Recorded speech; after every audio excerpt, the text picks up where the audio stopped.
Saya tak ni paperclip. Yang ni ialah paperclip yang baru akak. Tak sama dengan paperclip kita yang lama. Yang ni ialah paperclip dengan diamond cut. So yang ni paperclip yang dah dimampatkan ataupun kita panggil dia compress lah. So that's why kita punya bentuk agak-agak nipis. Tapi kalau korang bandingkan dengan paperclip yang biasa, yang ni lebih berat daripada yang biasa tau. Sebab dia dah jadi padat, maksudnya dia lebih tahan lasak. Dia lebih padu. Kalau korang nak pakai ni tak ada masalah untuk pakai harian. Kalau korang tengok macam apa ni warna putih-putih ni? Bukan emas ke? Fakir ke? Korang jangan risau, yang putih-putih tu ialah sekadar warna sahaja. Tetap 916. Kalau korang kikis tu bawah dia still emas 916.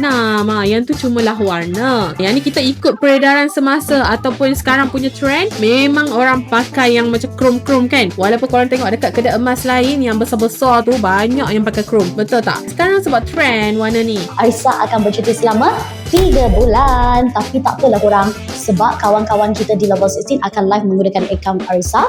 So untuk korang yang nampak bukan live saya, bukan muka saya, itu kawan-kawan kita lah. So korang boleh support kawan-kawan kita yang lain yang akan live di akaun Arisa Level 16.